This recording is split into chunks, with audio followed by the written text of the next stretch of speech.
പേന കൊണ്ട് കുത്തുന്നു, എന്നിട്ട് മുടി പിടിച്ച് വലിക്കുന്നു. അതിനുശേഷം ഈ പെമ്പിള്ളേർ വലിക്കുകയാണ്. അതായത് ബാത്റൂമിൽ പോലും പോകാൻ കഴിയാത്ത വിധത്തിൽ ഇവരെ തടഞ്ഞു വെച്ചിരിക്കണോ ഈ റഹീം ഉൾപ്പെടെയുള്ളവര്. കണ്ണ് പൊട്ടുന്ന തെറി ചെവിയിൽ വന്ന് വിളിക്കുകയാണ്. ഉമ്മൻചാണ്ടി സാറിന്റെ മകളെ എന്തെല്ലാം രീതിയിൽ ഇവന്മാർ അധിക്ഷേപിച്ചു. ഉമ്മൻചാണ്ടി സാറിനെ അധിക്ഷേപിച്ചു. ഏതെല്ലാം രീതിയിൽ ആ മനുഷ്യനെ ഇവന്മാര് അധിക്ഷേപിച്ചു. എന്നിട്ട് ഇയാളെ വല്ലതും പറയുമ്പോ ഇയാളെ കയ്യിലില്ലാത്ത പണിയില്ല, എന്നാലും അയാളെ പറ്റി പറയുമ്പോ യുവമാർക്ക് നാണമില്ലെന്ന് അറിയിക്ക്. കൃത്യമായിട്ട് സ്പോൺസറിങ്ങാണ്, കൃത്യമായിട്ട് വലിയ മുതലാളിമാര് കാശ് കൃത്യമായിട്ട് ഡീലിന് പോയതാണ്. ഇതെല്ലാം ഇത് തന്നെയാണ്, അല്ലാതെ ഒരു സുഹാസ കേന്ദ്രവും അല്ല. നമസ്കാരം. ഈ വേശ്യയുടെ ചാരിത്ര പ്രസംഗം എന്ന് ഒക്കെ നമ്മൾ കേട്ടിട്ടുണ്ട്. ചേട്ടാ കേട്ടിട്ടുണ്ടോ? അങ്ങനെ കേട്ടിട്ടുണ്ട്. ഒരു പിന്നെ ചൊല്ലാണുള്ളത്, ഒരു ചൊല്ലാണത്. അശ്ലീലമായിട്ടൊന്നും കരുതണ്ട. അശ്ലീലമല്ല. അതായത് നമ്മളെല്ലാ വൃത്തികളും ചെയ്യും. എന്നിട്ട് നമ്മള് അതുപോലത്തെ വൃത്തിയോട് ചെയ്യുന്നതിന് നമ്മൾ കുറ്റം പറയും. അല്ല, ഞാനിത് ഓർക്കാൻ കാരണം നമ്മുടെ തിരുവനന്തപുരം മേയർ ആര്യ രാജേന്ദ്രനും KSRTC ഡ്രൈവർ യദുവും തമ്മിലുള്ള ഒരു ഇഷ്യൂ നമ്മളെല്ലാവരും അറിയാവുന്നതാണ്. MLA-യും കെട്ടിയനെയും ന്യായീകരിക്കാനായിട്ട് നമ്മുടെ MP AR റഹീം സാറൽ സഖാവ് പത്രസമ്മേളനം വിളിച്ചു. ഈ പത്രസമ്മേളനം വിളിച്ച് അതെങ്ങനെയായെന്നുള്ള കാര്യം നമുക്കറിയാൻ പറ്റും. അതായത് ബസ്സിനകത്ത് കയറിയിട്ടേ ഇല്ല എന്ന് MLA പറഞ്ഞു, റഹീം പറഞ്ഞു. ഫുട്ബോളിൽ മേയറും പറഞ്ഞു ബസ്സിൽ കയറിയിട്ടില്ല എന്ന്. റഹീം പറയുന്നത് വെച്ച് കഴിഞ്ഞാൽ ഞാൻ MLA ബസ്സിനകത്ത് കയറി, എന്നിട്ട് ഇരുന്നിട്ടും എനിക്കൊരു ടിക്കറ്റ് തരൂ, എന്നിട്ട് ബസ് ഡിപ്പോയിലേക്ക് വിടൂ എന്നാണ് പറഞ്ഞതെന്ന്. അപ്പൊ അത് പോട്ടെ, അതിനല്ല പറയാൻ വന്നത്. അപ്പൊ ഈ റഹീം വന്നിരുന്നിട്ട് പറയുന്ന ഒരു വാചകമുണ്ട്. മേയറെ ഒരുപാട് അപമാനിച്ചു, മാധ്യമങ്ങൾ ഉൾപ്പെടെ ഒരുപാട് അപമാനിച്ചു. പിന്നെ അവളുടെ മെന്റൽ ട്രോമ, അതായത് ആരാധ്യയായ മേയർ എന്നാണ് പറയേണ്ടത്. അത് 2013 ഉമ്മൻചാണ്ടി സർക്കാരിന്റെ കാലത്താണ്. അത് കുറെ പേരൊക്കെ ക്രിമിനീടികളായിട്ട് ഈ ആരാധ്യയായ മാറ്റി. അതിന്റെ പിന്നമ്പുറത്ത് വേറെ ഒരു സംഭവം ഉണ്ടെന്നാണ് പറയപ്പെടുന്നത്. ഈ ആരാധ്യയായ അല്ലെങ്കിൽ ആരാധ്യനായ എന്നുള്ള സംഭവം മാറിയിട്ട് ബഹുമാനപ്പെട്ടാന്നാക്കി. ഈ ബഹുമാനപ്പെട്ട മേയർ, ഓക്കെ, ഇവർ തമ്മിൽ സ്വകാര്യം ഇങ്ങനെ ആയിക്കോട്ടെ, അവർ സഹാക്കന്മാരായിരിക്കും, സഹാത്തിമാരായിരിക്കും, കമ്പനികളായിരിക്കും. ഇതൊന്നും നമ്മൾ അതിന്റെ കാര്യം നമുക്കറിയേണ്ടതില്ല. അപ്പോൾ സാമാന്യ മര്യാദ എന്നുള്ള നിലയ്ക്ക് ഒരു പബ്ലിക്കായിട്ട് സംസാരിക്കുമ്പോൾ, ഒരു പൊതുവേദിയിൽ സംസാരിക്കുമ്പോൾ ബഹുമാനപ്പെട്ട മേയർ എന്ന് പറഞ്ഞില്ലെങ്കിലും അങ്ങനെ ഒരു ഇതങ്ങനെയല്ല. അവളുടെ മെന്റൽ ട്രോമ ഞാനൊന്ന് അറിഞ്ഞതാണ്. ഇങ്ങനെ ഒരു തവണയാണെങ്കിൽ നാക്കുപിഴ എന്ന് പറയാം. ആ ഒരു പത്രസമ്മേളനത്തിനിടയിൽ പലതവണ റഹീം ഈ വാക്ക് ഉപയോഗിച്ചു. അപ്പം ചെങ്കൊടി പിടിക്കുന്ന സ്ത്രീകൾക്ക്, സഖാക്കൾക്ക് ഇത് ബാധകമല്ലേ? അവരെ കയറി എന്തും ചെയ്യാമെന്നാണോ, ചെണ്ട പോലെ കൊട്ടാമെന്നാണോ വിചാരം എന്നൊക്കെയാണ് റഹീം എന്ന് ചോദിച്ചത്. അപ്പൊ ഞാൻ ഓർക്കുന്നതുമല്ല, ആ വിജയലക്ഷ്മി ടീച്ചറുടെ കാര്യം തന്നെയാണ്. കാരണം ഞാൻ ഇന്നലെ ഈ സംഭവം കണ്ടത്, ഈ വീഡിയോ. കാരണം ഇതൊക്കെ കാണുമ്പോൾ തന്നെ മനുഷ്യന്റെ കൺട്രോൾ പോകും. എന്തെന്നറിയും, ഇനി ഇപ്പം മറ്റേ വായിച്ച് നോക്കിക്കൊണ്ടിരിക്കുന്ന പറയുന്ന വിട്ടിത്തരം കേൾക്കണ്ട എന്ന് വിചാരിച്ചിട്ട് ഞാൻ അത് കണ്ടില്ല. അപ്പൊ ഇന്നലെ ഇത് കണ്ടപ്പോഴത്തേക്കാണ് ഞാൻ ആലോചിച്ചത്. കാരണം മേയറെ പറയണ അവളുടെ മെന്റൽ ട്രോമ എന്നാണ് സംഭവം. അപ്പൊ അറിയാലോ അദ്ദേഹത്തിന്റെ വിവരം എവിടെയാണെന്നുള്ള കാര്യം നമുക്കറിയാം. ആ റഹീം ആണ് ഈ നമ്മുടെ യൂണിവേഴ്സിറ്റി കോളേജിലെ പ്രൊഫസർ ഡോക്ടർ വിജയലക്ഷ്മിയെ വളരെ മൃഗീയമായിട്ട് തന്നെ പറയുന്നത് അവിടെ ഇരുത്തിക്കൊണ്ട് ഇത്രയും ഹലാസ് ചെയ്തത്. അതായത് 22.5 ലക്ഷം രൂപ സ്റ്റുഡൻസ് ആക്ടിവിറ്റീസിനുള്ള 22.5 ലക്ഷം രൂപ അവർ മുൻകൂട്ടി വാങ്ങി. ഈ വാങ്ങിയിട്ട് ഈ പൈസയുടെ ബില്ലും വൗച്ചറും കൊടുത്താൽ മാത്രമേ ബാക്കി 7 ലക്ഷം തിരിച്ച് കൊടുക്കുള്ളൂ. ആ പൈസയ്ക്ക് വേണ്ടിയിട്ട് ഇവർ വന്നിട്ട് ബഹളം ഉണ്ടാക്കുകയാണ്. അന്ന് ഈ റഹീം സെനറ്റ് അംഗമാണ്. അത് കൂടാതെ അവിടുത്തെ റിസർച്ച് സ്കോളറുമാണ്. വിഷയം ഏതാണെന്ന് വെച്ചാൽ ഇസ്ലാമിക് ഹിസ്റ്ററി. ഞങ്ങൾക്ക് ജാതിയില്ല, ഞങ്ങൾക്ക് മതമില്ല, ഞങ്ങൾക്ക് ഇതില്ല. ഓക്കെ, അപ്പം ഇസ്ലാമിക് ഹിസ്റ്ററി ഓക്കെ ആയിക്കോട്ടെ. അപ്പൊ എന്തോ ആയിക്കോട്ടെ. അപ്പൊ ഈ പറയുന്ന വിജയലക്ഷ്മി ടീച്ചറെ എന്തുമാത്രം ഈ റഹീം പറഞ്ഞ വാക്കുകൾ എന്താണെന്ന് അറിയാമോ? അതായത് ഇത് ഡയറക്ടർ എന്ന് വെച്ചാൽ ഒരു ശിപായി മാത്രമാണ്, നീ ഒരു പെണ്ണായി പോയത് കൊണ്ട് മാത്രം നിന്നെ വെറുതെ വിടുന്നു, ഇനി ഈ പരിസരത്ത് കണ്ടാൽ നീ ശവമായിട്ട് പുറത്തു പോകൂ എന്നൊക്കെയാണ് ഈ റഹീം പറയുന്നത്. മനസ്സിലായോ? റഹീം അപ്പം കുറെ ഈ ടീച്ചറാണ്, പ്രൊഫസറാണ്. അവരിതേപോലെ റഹീമിന്റെ ഒക്കെ ഇംഗ്ലീഷ് അറിയാലോ ഇതില്. അപ്പം ആ ടീച്ചർ എന്ന് പറഞ്ഞു കഴിഞ്ഞാല് അവര് LLB കഴിഞ്ഞതാണ്. പിന്നെ വേറെ എന്തൊക്കെയോ ഡോക്ടറേറ്റ് ഉണ്ട്, എന്തൊക്കെയോ അത്രയും ഉന്നത വിദ്യാഭ്യാസമുള്ള ഒരു വിദ്യാഭ്യാസം നേടിയിട്ട് കാര്യമൊന്നുമില്ല എന്ന് മനസ്സിലായില്ലേ? ഈ റഹീമിനെ പോലുള്ളവന്മാരെ ഉപചന്ദ്രന്ന് ഇരിക്കേണ്ട അവസ്ഥയുണ്ട്. അപ്പം ഞാൻ പറഞ്ഞു വന്നതെന്ന് പറഞ്ഞാൽ, അപ്പൊ ഈ അക്ഷിത, അന്നത്തെ യൂണിവേഴ്സിറ്റി ചെയർപേഴ്സൺ അക്ഷിത, അങ്ങനെയുള്ള കുറേ എണ്ണം ഉണ്ടായിരുന്നു. 11 പേരെ 12 പേരെ ഈ കേസിലെ പ്രതികളാണ്. അപ്പോൾ ഇവരൊക്കെ വന്നിരുന്ന ആ ടീച്ചറെ പറഞ്ഞ കാര്യങ്ങൾ, പേന കൊണ്ട് കുത്തുന്നു. ഞാൻ ടീച്ചറെ വിളിച്ചപ്പോൾ ടീച്ചർ ഇപ്പം ഹൂസ്റ്റണിലാണ്, US-ൽ.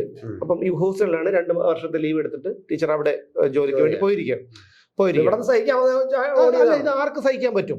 സഹിക്കാൻ പറ്റും. പിള്ളേർ പോകുന്നത് പോലെ അവരും ജോലി കളഞ്ഞിട്ട്. ടീച്ചർ കളഞ്ഞിട്ട് പോയല്ലോ, അവരങ്ങനെ കളഞ്ഞിട്ടൊന്നും പോകുന്ന ഒരാളാണ്. ജോലി ഇവിടുത്തെ ജോലി ജോലി കളഞ്ഞിട്ടൊന്നും പോയല്ലോ, ടീച്ചർ ലീവിലാണ്. അങ്ങനെയൊന്നും ഞാൻ പറഞ്ഞില്ല. അതിലാണ് അവര് നമുക്ക് എത്ര അഭിനന്ദിച്ചാലും നമുക്ക് മതിയാകാത്തത്. കാരണം ഇവന്റെ അടുത്തൊക്കെ നമ്മളൊക്കെ എന്ന് വെച്ചാൽ ഇവന്റെ അടുത്ത് ഒന്നുകിൽ ഇവന്മാർ വന്നു കഴിഞ്ഞാൽ ഒന്നിനും നമ്മളവിടെ പോകില്ല, അല്ലെങ്കിൽ നമ്മളെ പിന്നെ കൊന്നിട്ട് പോകേണ്ടി വരും. അപ്പൊ ആ ടീച്ചറിനെ സംബന്ധിച്ചിടത്തോളം ടീച്ചർ അതൊന്നും പേടിക്കുന്ന ഒരാളല്ല. അപ്പൊ അവര് വന്നിട്ട് ആ ടീച്ചറെയാണ് ഇത്തരത്തിൽ പറയുന്നത്. പേന കൊണ്ട് കുത്തുന്നു. ടീച്ചറുടെ അടുത്ത് ഞാൻ ഫോണിൽ സംസാരിച്ചപ്പോൾ ടീച്ചർ പറഞ്ഞു, നമുക്ക് വോയിസ് മെസ്സേജ് ടീച്ചർ അയച്ചു തന്നിട്ടുണ്ടായിരുന്നു. പേന കൊണ്ട് കുത്തുന്നു, എന്നിട്ട് മുടി പിടിച്ച് വലിക്കുന്നു. അതിനുശേഷം ഈ പെമ്പിള്ളാരോ മുടിയിലും പിടിച്ച് വലിക്കുകയാണ്. അതായത് ബാത്റൂമിൽ പോലും പോകാൻ കഴിയാത്ത വിധത്തിൽ ഇവരെ തടഞ്ഞു വെച്ചിരിക്കണോ ഈ റഹീം ഉൾപ്പെടെയുള്ളവർ. കണ്ണ് പൊട്ടുന്ന തെറി ചെവിയിൽ വന്ന് വിളിക്കുകയാണ്. എന്നിട്ട് ഈ പെൺപിള്ളേർ പറഞ്ഞെന്ന് വെച്ച് കഴിഞ്ഞാൽ, നീ തന്നില്ലെങ്കിൽ സാരി എല്ലാം ഞങ്ങൾ അഴിച്ചെടുത്തിട്ട് അങ്ങനെ നീ ഇറങ്ങി പോവുള്ളൂ എന്നൊക്കെയാണ് അവർ പറയുന്നത്. എന്നിട്ട് ഈ പെൺകുട്ടികൾ പറഞ്ഞതെന്ന് വെച്ചാൽ അന്നത്തെ വൈസ് ചാൻസലർ, അദ്ദേഹത്തിന്റെ പേര് വീരമണികണ്ഠനെന്നോ അങ്ങനെ എന്തോ ആണെന്ന് തോന്നുന്നു, അദ്ദേഹത്തിന്റെ അടുത്ത് നിനക്ക് ആ കിളവനെ കിട്ടിയുള്ളൂ അടി, നീ അവിടെയാണോ പോകുന്നത്, നീ അതിനല്ലേ അടി അവിടെ പോകുന്നത് എന്നൊക്കെ പറഞ്ഞിട്ട് ആ രീതിയിൽ ഈ ടീച്ചറെ പറയുകയാണ്. കാരണം ഒന്ന് ആലോചിക്കുക, ഒരു മറ്റെല്ലാം വിട്, ഒരാളിന്റെ മുഖത്ത് നോക്കി നമുക്ക് എങ്ങനെ ഇത് പറയാൻ കഴിയുന്നത്? ഇപ്പം എനിക്ക് വ്യക്തിപരമായിട്ടുള്ള ഒരാളുടെ അടുത്ത് വൈരാഗ്യം ഉണ്ടെങ്കിൽ ശരി, നമ്മൾ ചിലപ്പോൾ ചീത്ത വിളിച്ചെന്നിരിക്കും, പലതും പറഞ്ഞു. എന്നാലും ഇത്തരം വാക്കുകളൊന്നും നമ്മളും പറയുന്നു തോന്നുന്നു, ഞാൻ പോലും പറയും തോന്നുന്നു. അത് ആ സംസ്കാരം മനസ്സിലായ പ്രസ്ഥാനത്തിന്റെ സംസ്കാരമാണത്, അവിടെയാണ് പ്രശ്നം. അപ്പോ അങ്ങനെ അങ്ങനെയാണ് വളർത്തിയെടുത്തത്. അപ്പോ പയ്യന്മാര് ചോദിക്കണം, എടി നീ എന്റെ കൂടെ വരുന്നോ? ഒന്ന് പഠിപ്പിക്കുന്ന പിള്ളേരാണ്, അമ്മയെ പോലെ കാണേണ്ട ഒരു അധ്യാപിക എടുത്ത് ചോദിക്കണം, നീ എന്റെ കൂടെ വരുന്നോ? അപ്പൊ അവിടെ നമ്മൾ ഒരു അവതാരം അവിടെ വരുന്നു. അദ്ദേഹത്തിന്റെ പേര് വി ശിവൻകുട്ടി. അന്ന് MLA എന്തോ ആണ്, MLA ആണോ അന്ന്? നിയമ MLA അല്ലെന്ന് തോന്നുന്നു. കാരണം അല്ലല്ല, അന്ന് രാജഗോപാലായിരുന്നു ആ സമയത്ത് ആണെന്നാണ് എന്റെ ഓർമ്മ. ഇവിടുത്തെ SFI ചാർജുള്ള വലിയ നേതാവ്. അപ്പൊ വന്നിട്ട് അദ്ദേഹം ചോദിക്കുന്നത്, ശരിയാണോ ടീച്ചറെ ഇവര് പറയുന്നത്, ശരിയാണോ ടീച്ചറെ എന്നാണ് ടീച്ചറിന്റെ അടുത്ത് ചോദിക്കുന്നത്. അപ്പോൾ അവസാനം ടീച്ചർക്ക് അത് ഒപ്പുവെക്കേണ്ടി വന്നു. അതിനുശേഷം കന്റോൺമെന്റ് പോലീസിൽ പരാതി കൊടുത്തു, ഒരു രക്ഷയുമില്ല. മുഖ്യമന്ത്രിക്ക് പരാതി കൊടുത്തു, ഒരു രക്ഷയുമില്ല. അവസാനം ഗവർണർക്ക് പരാതി കൊടുത്തതിന്റെ അടിസ്ഥാനത്തിലാണ് കേസെടുത്തത്. കോടതി കേസെടുത്തതിന് ശേഷം ഇപ്പം പ്രോസിക്യൂഷൻ നിൽക്കേണ്ടത് ആരുടെ ഭാഗത്താണ്? വിക്ടിമിന്റെ ഭാഗത്താണ്. പക്ഷെ പിണറായി വിജയൻ ചെയ്തത് എന്താണ്? ടീച്ചർ അറിയാതെ ഇതിനെ പിന്നെ ഈ കേസ് വിഡ്രോ ചെയ്യാൻ വേണ്ടി കോടതിയെ സമീപിച്ചു. 12 പ്രതികളാണ്, ഈ റഹീം ഉൾപ്പെടെയുള്ള 12 പ്രതികളാണ് കോടതിയെ സമീപിച്ചു. ടീച്ചർ അറിഞ്ഞുകൊണ്ട് പ്രോസിക്യൂഷൻ ഇവരുടെ കയ്യിലാണ്. അപ്പോൾ വാദി അറിയാതെയാണെന്ന് ഓർക്കണം. അവസാനം ടീച്ചർ ഇപ്പോൾ അതിന് തടസ്സ ഹർജി കൊടുത്തിരിക്കുകയാണ്. അപ്പോൾ ടീച്ചറെ ഇവർ വിടില്ലായിരുന്നു. കാരണം ഇവർ കൊണ്ടുപോയി പിന്നീട് പലതരത്തിൽ ദ്രോഹിച്ചു. പ്രബന്ധങ്ങൾ അവർ ചെയ്യുന്ന പ്രബന്ധങ്ങൾ അവിടെ അംഗീകരിക്കാതിരിക്കുക, അവരുടെ ഒരുപാട് വ്യക്തിപരമായിട്ടുള്ള ദ്രോഹങ്ങൾ ചെയ്തപ്പോൾ ആണ് മോഹൻ കുന്നുമ്മൽ വൈസ് ചാൻസലറായിട്ട് വരുന്നത്. അദ്ദേഹം വന്നത് കൊണ്ട് മാത്രമാണ് അവർക്ക് അവധി കിട്ടിയിട്ടുള്ളതെന്ന് എനിക്ക് തോന്നുന്നു. അങ്ങനെയാണ് ടീച്ചർ ഇപ്പോൾ അങ്ങോട്ട് പോയത്. ആ ടീച്ചറെ കണ്ണുപൊട്ടുന്ന തെറി വിളിച്ച കള്ളപ്പരീക്ഷയാണ് വന്നിരുന്നിട്ട്, ഒരു പെൺകുട്ടിയല്ലേ, ഒരു മേയർ സ്ത്രീയല്ലേ, സ്ത്രീയോട് ഇങ്ങനെ കാണിക്കാമെന്നൊക്കെ ചോദിക്കുന്ന ഈ റഹീം ഇത്തരം കാര്യങ്ങൾ അവ പഴയതൊക്കെ മറന്നു. അതുപോലെയാണ് ഈ റഹീം വേറൊരു കാര്യം ചെയ്തു. വേറൊരു കാര്യം അറിയാം, വെഞ്ഞാറമൂർ ഇരട്ടക്കൊല കേസ് അറിയാലോ. ആ കൊലപാതകം നടന്നപ്പോൾ തന്നെ റഹീം പറഞ്ഞ എന്താണ്, ഇത് കോൺഗ്രസ്സുകാരാണ്. BRM ഷഫീറിനെയൊക്കെ അന്ന് ഭയങ്കരമായിട്ട് ഇവര് അടൂർ പ്രകാശിനെ എന്നിട്ട് ബൂമറാങ് പോലെ തിരിച്ച് റഹീമിന്റെ മണ്ടയ്ക്ക് തന്നെ വന്നു. ഇപ്പം ഒന്നുമില്ല, ചത്തതുപോലെ കിടക്കുകയാണ്, ഒരു ഇതുമില്ല.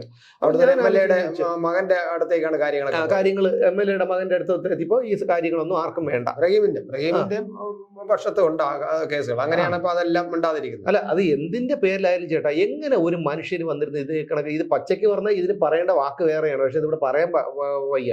കാരണം എങ്ങനെയാണ് വന്ന് പരസ്യമായിട്ട് ഒരാളെ ഇങ്ങനെ പറഞ്ഞിട്ട് വന്നിരുന്നിട്ട് ഇതേപോലെ അഭിനയിക്കാൻ പറ്റുന്നത്?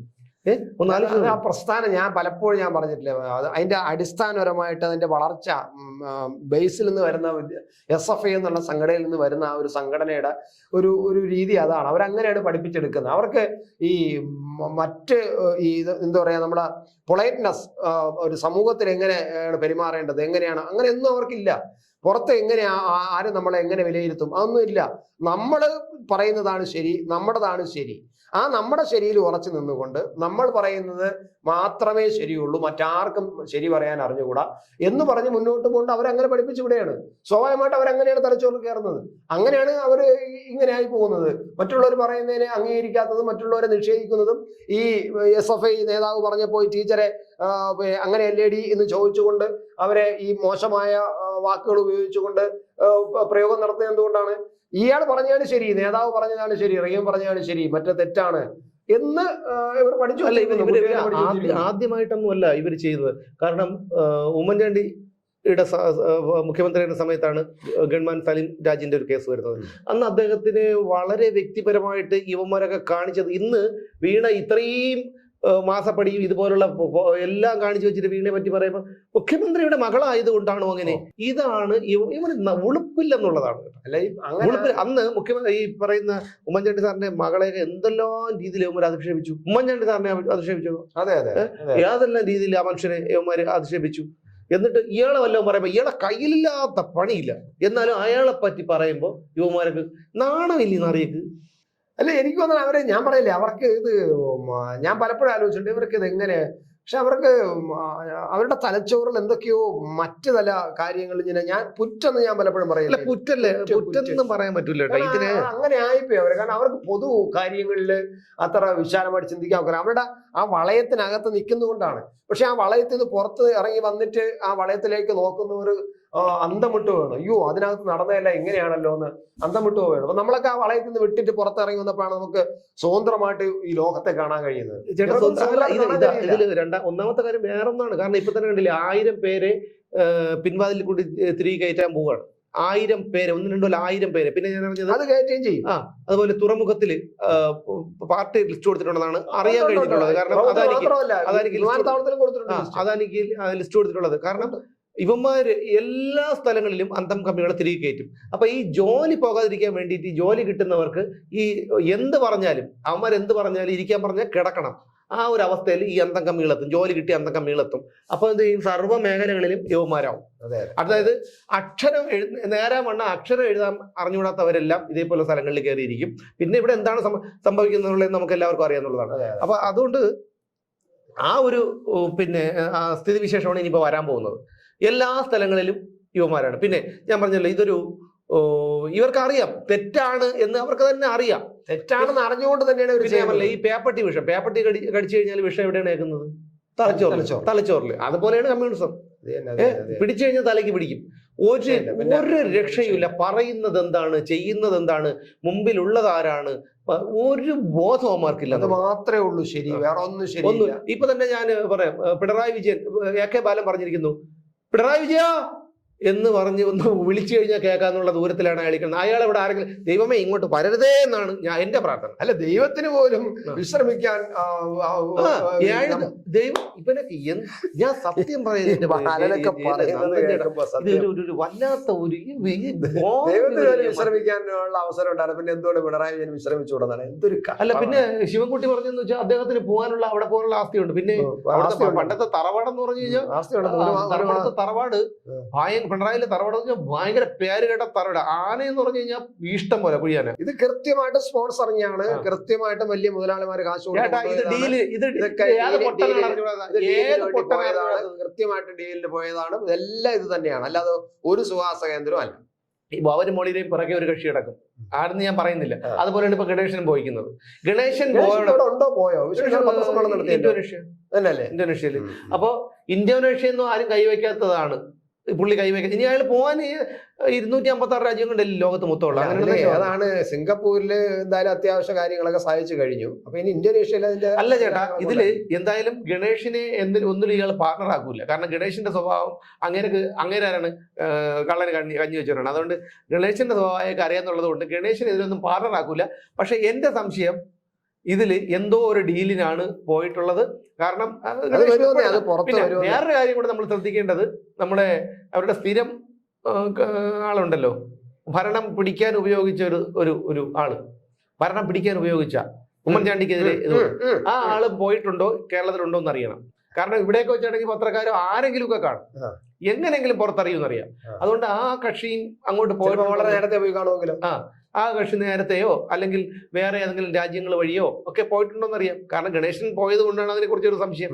അടുത്തൊരിത് വന്നു കഴിഞ്ഞാൽ അടുത്ത ആളിനെ ചൂണ്ടിക്കാണിക്കും, ഇന്നതാണ് ഉമ്മൻചാണ്ടിക്ക് പറ്റിയത് തന്നെയാണ് അടുത്ത ആളിന് പറ്റാൻ പോകുന്നത്. അല്ലെങ്കിൽ പിന്നെ ഗണേശനെ കൊണ്ടുപോകേണ്ട കാര്യം തോന്നുന്നത് അല്ല. ഇതങ്ങനെ സംഭവിക്കുമെന്നേ. എന്താണോ ഏത് ആയുധം ഉപയോഗിച്ചാണോ ഇവര് അധികാരത്തിൽ വന്ന് അതേ ആയുധം ഉപയോഗിച്ചിട്ട് അതാണല്ലോ സ്വപ്ന വന്നിരിക്കുന്നത്. നിസ്സാരമൊന്നുമല്ല സ്വപ്ന ഈ ഇട്ടിട്ട് പോവുകയൊന്നുമില്ല. സ്വപ്ന വിഷയം വലിയ വിഷയമാവും.